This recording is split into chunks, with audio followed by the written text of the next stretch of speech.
Doit-on inviter les films issus des plateformes, donc dans les festivals de cinéma, en substance? Voilà, c'est une question un petit peu compliquée, hein. Alors déjà, est-ce qu'on parle de films, est-ce qu'on parle de séries?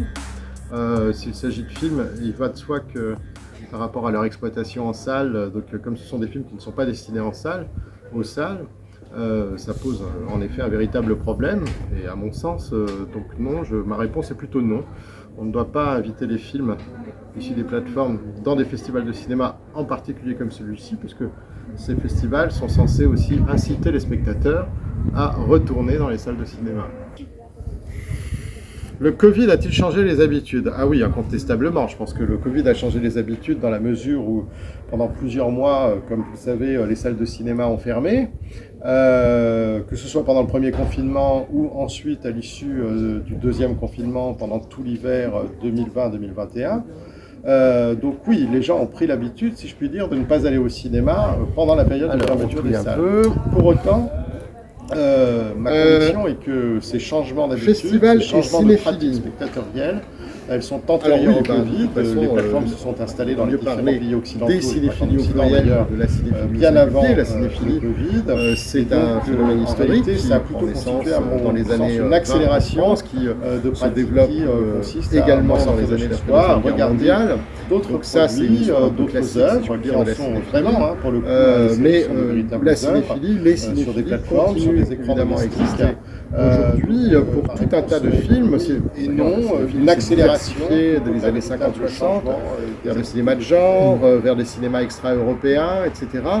Donc si on prend le terme cinéphilie au sens étymologique du terme, c'est-à-dire l'amour du cinéma, il va de soi que lorsque l'on pratique, lorsque l'on fréquente un festival comme le festival de Jindoux, mais aussi évidemment d'autres festivals finalement de la même envergure, on pourrait en citer tout un tas d'autres en France, La Rochelle, Douarnenez, Lussas, etc.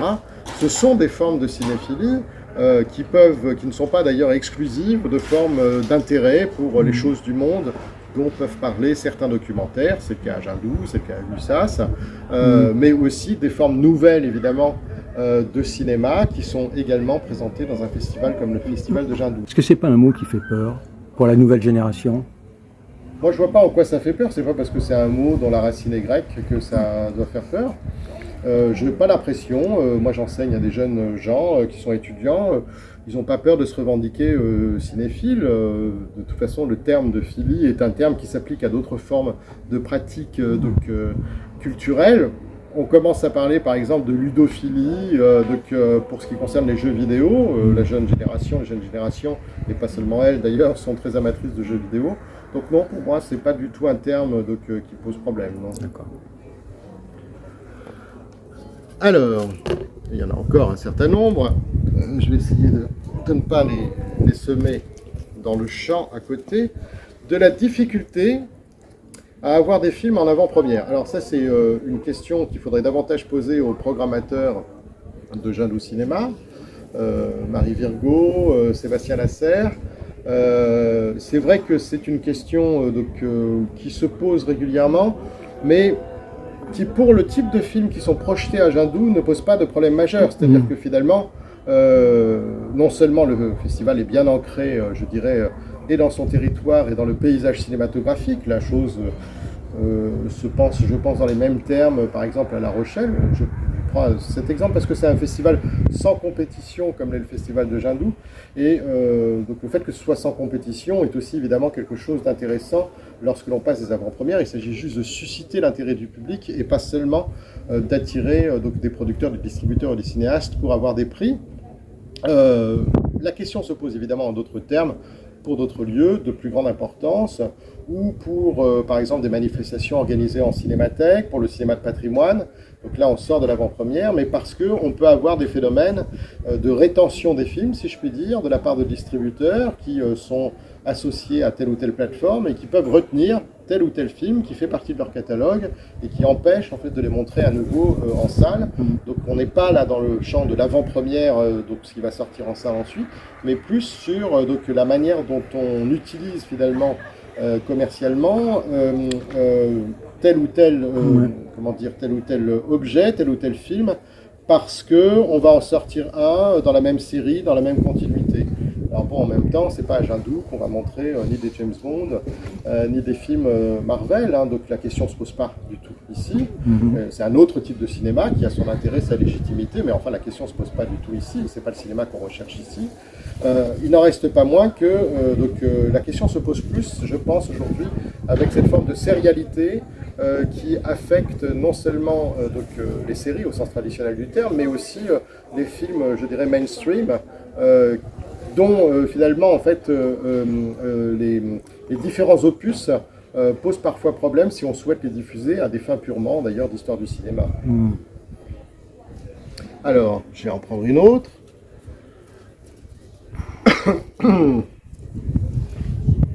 Trop de festivals tue le cinéma. Alors non, je ne crois pas du tout.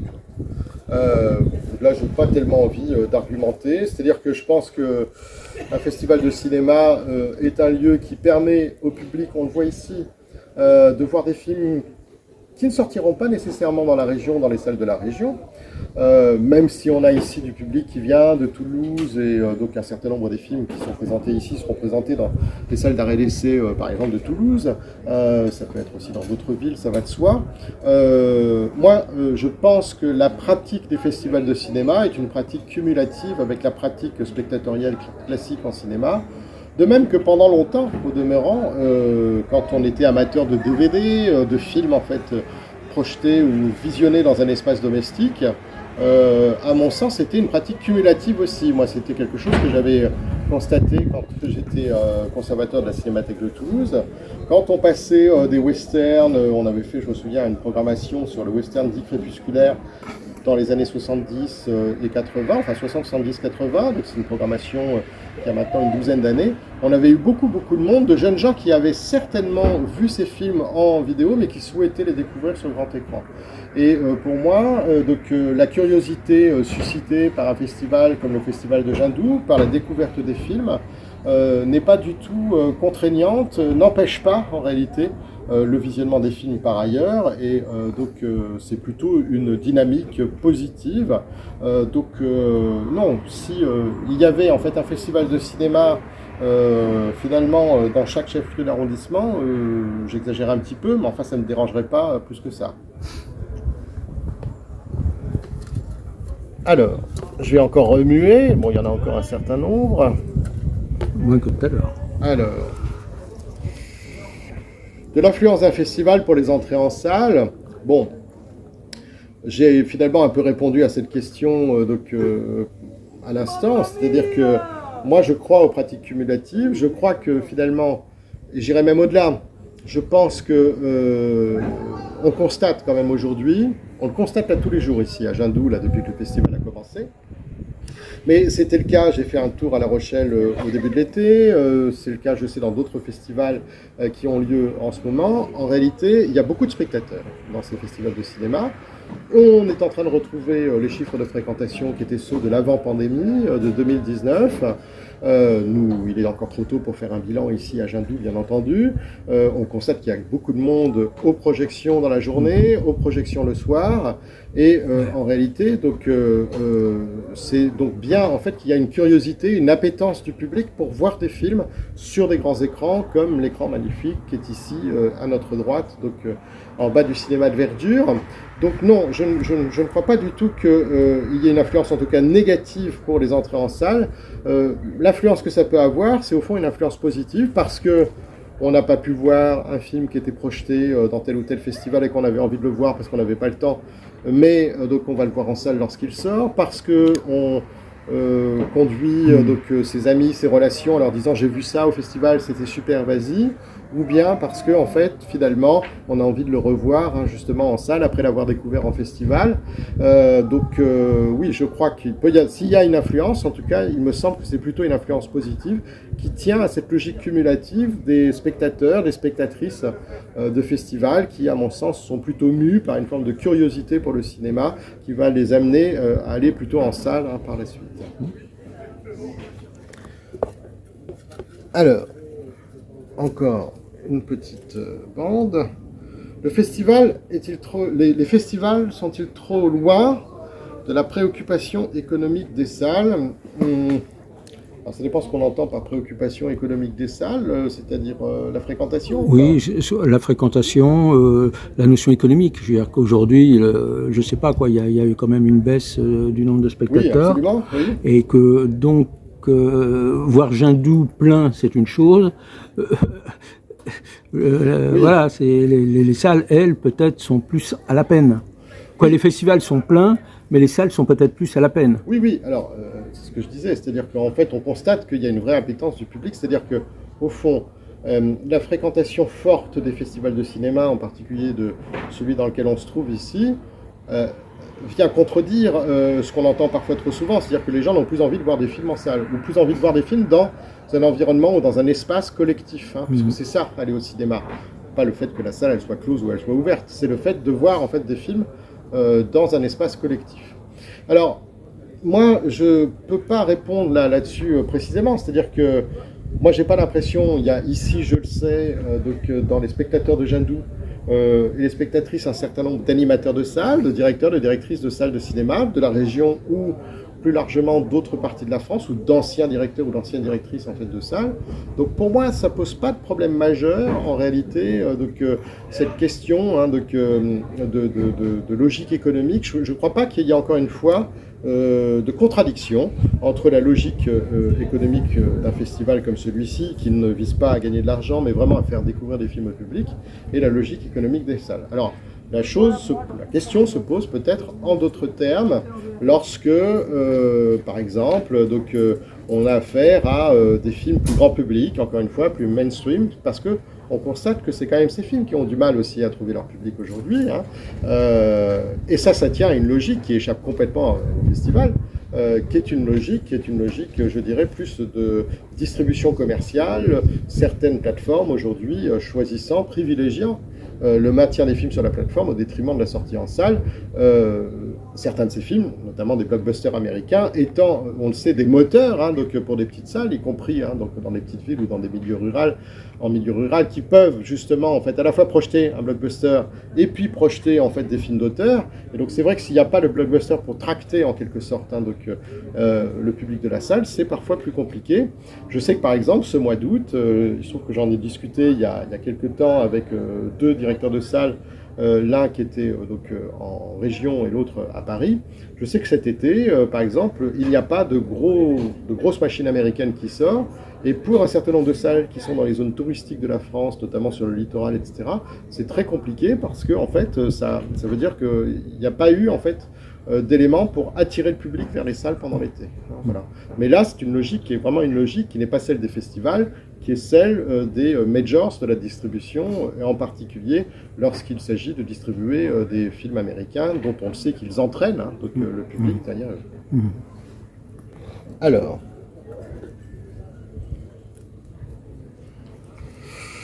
le streaming est-il l'ennemi du festival j'ai un petit peu répondu en partie en disant que, à l'inverse, le festival n'était pas l'ennemi du streaming. Donc non, je ne le pense pas. On le voit avec la fréquentation ici. Et puis alors, moi, j'ai maintenant, en fait, même si aujourd'hui un certain nombre de plateformes peuvent projeter ce qu'on appellerait des films d'auteur, certaines plateformes sont aussi d'ailleurs des plateformes en France réservé aux documentaires. Hein, je pense à Tenk, hein, la plateforme mise en place par l'USAS, mais aussi à Mubi ou à la plateforme d'Arte. Ce sont d'abord des plateformes dont le public est évidemment pas du tout le même que les grandes plateformes américaines qui sont présentes en France. Mais par ailleurs, moi je crois que, encore une fois, c'est pas tout à fait les mêmes objets qu'on regarde, où le streaming, ce sont parfois des films au sens classique du terme, c'est-à-dire une unité qui fait 2 heures, 2 heures et demie, 3 heures, mais c'est quand même beaucoup des séries. C'est pas du tout le même type de récit, c'est pas du tout le même type de d'attention, c'est pas du tout le même type de réception. Et donc pour moi, non, le streaming n'est pas l'ennemi des festivals, en tout cas pas d'un festival comme celui-ci. Est-ce qu'il est prévu que justement vos archives, parce que maintenant il y a 38 ans, donc il y a des archives maintenant qui existent à Jindou, soient un jour mis à disposition du public, je ne sais pas, quelque chose comme ça, quoi. Comme mettons qui est devenu une vraie collection, quoi. Tout ce qui est. Alors les films qui se passent au festival, le festival n'en a pas la propriété, n'en a pas les droits, donc ça non. Donc la question peut évidemment se poser pour un certain nombre de films, notamment les courts-métrages, produits donc, par Jindou Cinéma, à l'issue des différents concours, des différents accompagnements d'aide à l'écriture organisés par Jindou Cinéma tout au long de l'année, qu'il s'agisse du goût des autres avec les collégiens, qu'il s'agisse de La Ruche, donc, par exemple. Encore faut-il qu'évidemment Jindou ait vraiment en fait, les droits de l'ensemble de ces films. C'est pas en tout cas, à ma connaissance, donc il n'est pas prévu qu'il y ait une sorte de plateforme pour tous ces films. Et puis je ne sais pas si ça serait vraiment intéressant de mettre juste les films de Jindou, enfin c'est une masse qui n'est pas critique. C'est pas que les films, je parle des débats aussi. Alors oui, ça c'est autre chose. Non, les débats, c'est une vraie collection. Là. Oui, là c'est autre chose. Oui, ça c'est un projet dont on ne sait pas encore exactement de quelle manière on va le mettre en place, mais un projet dans la perspective des 40 ans du festival, dans 2 ans, qui serait en fait donc, de mettre à disposition, il y en a déjà un certain nombre, il faut le savoir, sur le site, grâce au travail donc, réalisé par Elisabeth Virgo, donc mettre à disposition sur le site donc, du festival les tchatches, les rencontres, en surmontant un certain nombre de difficultés, parce qu'en fait, sur les 25 dernières ou 30 dernières années, il y a eu aussi beaucoup de formats d'enregistrement qui se sont succédés, et donc il y a tout un travail, parfois de renumérisation à faire, de gestion des données, etc. Mais oui, ça serait, en effet, c'est un projet qui n'est pas encore très affiné, mais qui nous intéresserait. Oui, tout à fait. Mais on n'est pas dans une logique de streaming de films, enfin, comme c'est le cas sur les plateformes. Alors, il n'en reste plus beaucoup, mais enfin, il en reste 3 encore. Le festival comme transmission, ah oui, bah ça évidemment, donc c'est un lieu de transmission, c'est un lieu d'éveil aussi. L'une des grandes qualités, je pense, en fait, du festival de Jindou, mais je crois qu'en fait, ça n'est pas le seul festival comme cela, c'est le nombre des bénévoles. Il y en a à peu près 70 chaque année, ce sont des jeunes. Ces bénévoles, lorsqu'ils viennent à Jindou, sont souvent, en fait, donc, des jeunes gens qui poursuivent ensuite et qui continuent à venir comme spectateurs ou spectatrices du festival. Là, on a vraiment, en fait, donc, je pense, donc, un rôle de transmission qui se réalise aussi, qui est aussi pratiqué avec des séances jeunes publics qui existent davantage finalement depuis quelques années que quelques années auparavant. La transmission, elle se fait auprès des jeunes, mais pas seulement, elle se fait auprès des adultes. Oui, et je crois que vraiment, puisqu'on a parlé de Guy Cavagnac, ancien président du Festival de Jindou, qui nous a quittés donc, cette année, voilà quelqu'un qui était complètement dans la transmission du cinéma, que ce soit par ses activités de producteur, avant qu'il ne devienne président du festival, ou quand il a été président du festival. Cette transmission, elle est aussi visible lorsque Jindou Cinéma, pendant l'année, organise un concours comme Le Goût des Autres, qui est un concours de scénario destiné aux collégiens de plusieurs grandes régions administratives en France. Donc oui, c'est évidemment un lieu de transmission, ça va de soi. Festival numérique, donc ça voudrait dire festival en ligne, c'est ça ? Ouais. Alors, pour moi, c'est vraiment un pied-aller que le festival numérique. C'est une solution qu'ont adopté un certain nombre de festivals. Je pense à l'USAS, une fois de plus, mais aussi à des festivals de patrimoine. Je pense à Bologne ou à Pordenone, donc en Italie, pendant la période du Covid. C'est-à-dire donner un accès qui ressemble à une forme d'accréditation numérique au public pour pouvoir visionner un certain nombre de films depuis son ordinateur. Mais pour moi, c'est vraiment l'anti-festival, ça, en fait. Et d'ailleurs, c'est une hypothèse qu'on a à un moment envisagée, mais qu'on a très vite écartée à Jindou, c'est-à-dire ne pas faire, en fait, finalement, ce qui semblait en fait être la seule solution pour maintenir un lien avec le public, c'est vrai pendant le grand confinement de 2020, mais ne pas faire ça, c'est-à-dire en fait avoir notre public de l'autre côté de son écran domestique. Je pense que pour moi c'est totalement antinomique avec la logique d'un festival, qui est que les gens se rencontrent les invités, que les invités sont disponibles, on le voit, pour discuter avec le public, que ce soit aussi en fait un espace en fait où finalement une sorte de petite cité, il y a presque une dimension utopique je trouve dans le lieu du festival comme ça, un espace où les gens se rencontrent, discutent, etc.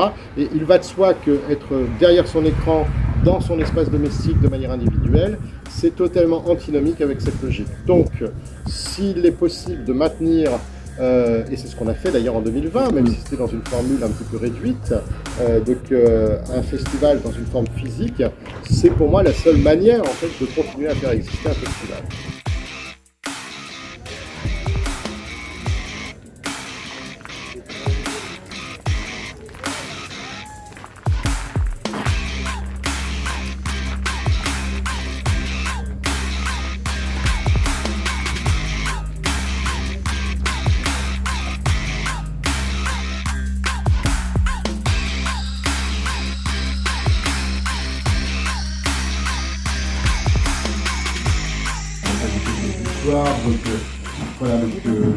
Je me souviens de ça, c'était très très bien là, cette encyclopédie du court-métrage français, qui est quasiment la seule à exister et qui permet en fait de savoir tout ce qu'il faut savoir sur l'histoire du court-métrage en France. C'est quelque chose d'assez précieux, notamment pour travailler sur cette histoire qui est finalement assez peu connue.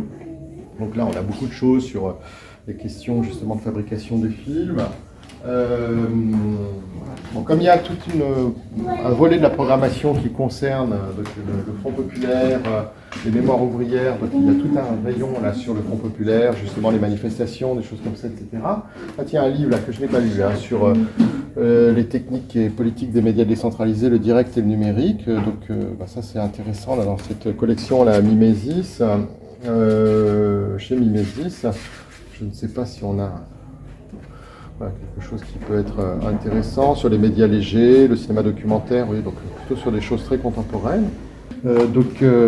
Et Guy Cavagnac, mais aussi Guy Cavagnac et Jean Renoir. Donc ça, c'était un très beau livre, édité par les éditions de l'Œil, sur les photographies de tournage d'une partie de campagne de Jean Renoir, qui va passer ici à Jindou vendredi soir. Photographie prise par Élie Lothar, un photographe qui a été cinéaste, qui a été lui-même assistant de Jean Renoir, sur ce film mythique tourné dans les années 30, avec un très beau texte de Guy Cavagnac. Voilà, donc ça c'est un très beau livre au format à l'italienne. Et puis ce petit livre là de Tanguy Perron qui va venir aussi, qui est l'invité aux éditions de l'Atelier, qui sont des éditions avec une forte tradition militante. Rose Zenner et Willy Ronis, Naissance d'une image. Très joli livre autour de cette photographie célèbre en fait de Willy Ronis, prise en 1938 pendant les grèves de 1938, et qui croise à la fois l'histoire de cette photographie et l'histoire de cette figure de femme militante, Rose Zenner, qui est devenue une sorte d'emblème comme ça. De ces luttes, de la fin du Front populaire, en réalité. Très joli livre qui fait une analyse d'image, une analyse historique, une analyse contextuelle, et qui est aussi une contribution à l'histoire du militantisme, à l'histoire des femmes, à l'histoire de la photographie.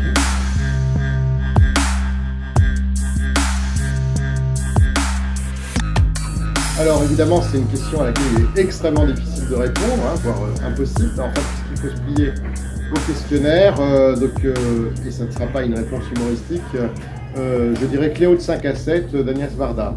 Alors le nanar que je visionne en cachette, encore faut-il y prendre du plaisir, sinon évidemment ça devient un petit peu masochiste. Il faut quand même un nanar où on prenne quelques plaisirs, je sais pas, on va dire Les Gardiens de la Galaxie par exemple, voilà. Alors, mon comédien favori,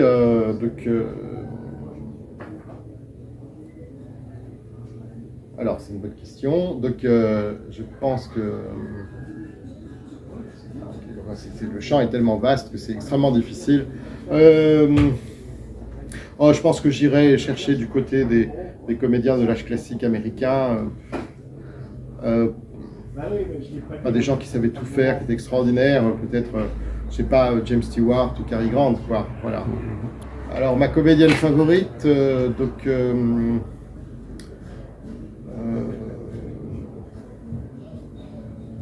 alors là aussi, j'hésite parce qu'en fait, choisir une grande star, choisir finalement quelqu'un de pas très connu, est-ce qu'on va chercher du côté français, pourquoi pas du côté des comédiennes, du muet, ou alors à l'international, je pense que, et si certains de mes étudiants me regardent, ça les fera rire, je dirais, allez, Romy Schneider. Alors, je suis pas très très bon pour les musiques de films, je dois dire, en fait. J'ai parfois du mal à les reconnaître. Euh, Vraiment, enfin, ça m'intéresse, mais c'est pas quelque chose auquel, en fait, je pense d'ailleurs, et c'est finalement une forme de défaut de spectateur, suffisamment attentif dans les films, qu'il s'agisse d'une musique qui reprend donc une musique déjà composée ou une musique originale. Donc, on va essayer de trouver en fait une musique originale. Donc bon, je dirais en fait parce que c'est une allusion à la fois à ce film qui est magnifique et aussi à Nanni Moretti, peut-être la chanson de Lara dans Docteur Zhivago. Voilà. Ouais. Une vocalise, non? Ah non, là, je crois pas que Une réplique qui fait mouche.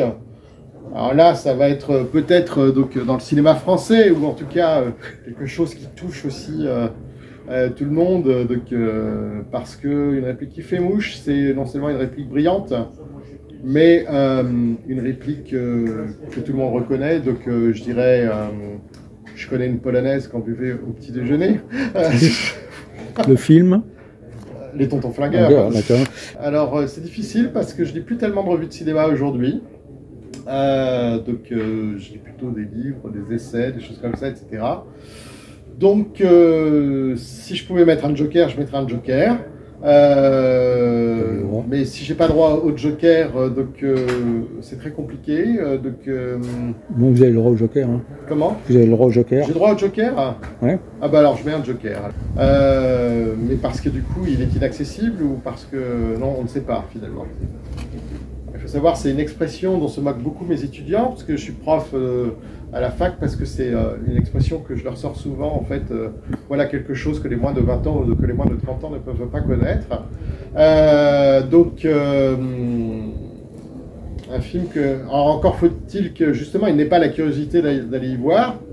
Même sur les plateformes, aujourd'hui, on a des films muets, hein, où on a des films qui, sans être muets, sont relativement anciens. Qu'est-ce que je pourrais mettre comme ça, un film, alors, il faudrait une petite curiosité quand même. Une chose un petit peu rare, que j'aime bien, je piocherais certainement dans le cinéma français des années 30-40, parce que ça, je sais que c'est des choses que justement les moins de 20 ans ne regardent pas ou qui ne peuvent pas connaître. Donc peut-être un film que j'aime bien qui s'appelle Sylvie et le fantôme, de Claude Autant-Lara. Voilà. Alors, quel film sur l'heure est-ce que je mettrai en chantier? Question difficile, ça dépend un petit peu de combien d'argent je dispose, ça va de soi. C'est le fantasme. Voilà, donc si j'ai un crédit illimité, mais vraiment illimité, oui, illimité, Oui. j'entends bien. Donc je pense que j'aimerais bien, mais encore faudrait-il ressusciter le metteur en scène. Mettre en chantier ce film qui n'a jamais vu le jour, qui était donc une adaptation de la comédie humaine d'André Malraux par Eisenstein. Sur lequel il y a eu un travail de scénario qui a été fait par Malraux. Mais c'est vrai qu'il faudrait à la fois ressusciter Malraux, mais bon, peut-être qu'on peut s'en passer pour le scénario, mais en tout cas Eisenstein pour la mise en scène, et ça serait de toute façon difficile, donc il faudrait vraiment un crédit très illimité. Alors oui, si tant est qu'il puisse y avoir justement des figures humaines sur les billets en euros. Je commencerai par la comédienne, parce que c'est quelqu'un qu'on va d'ailleurs voir ce soir à Jindou dans la séance de 18h30 et qui est une grande comédienne, une grande figure du féminisme aussi. Donc je mettrai Delphine Seyrig en fait sur un billet de banque pour la comédienne. Et pour ce qui concerne le comédien, peut-être une figure peut-être plus européenne, ou qui a traversé comme ça en fait nos vies. Voilà, donc peut-être que je mettrai Vittorio Gassman. C'est en fait par les films en noir et blanc que je suis entré en cinéma. C'est vraiment en fait ce cinéma. Alors bon, on peut encore faire des films en noir et blanc. Il y a des gens qui font encore des films en noir et blanc aujourd'hui. Il y a même parfois des films presque muets. Même si muet n'a pas toujours été en noir et blanc, mais ça c'est autre chose. Oui, la qualité du noir et blanc, la qualité du contraste. Ça ne veut pas dire que, évidemment, je rechigne à aller voir des films en couleur, mais c'est un type de cinéma, en effet, qui est un petit peu mon cinéma, ma maison. Et donc oui, on peut dire que, je ne sais pas si le terme de nostalgique convient, mais oui, c'est quelque chose qui me plaît beaucoup.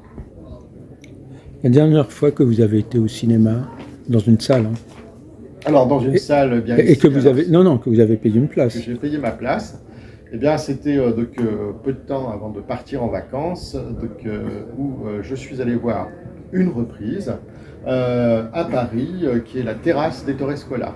Oui, tout à fait.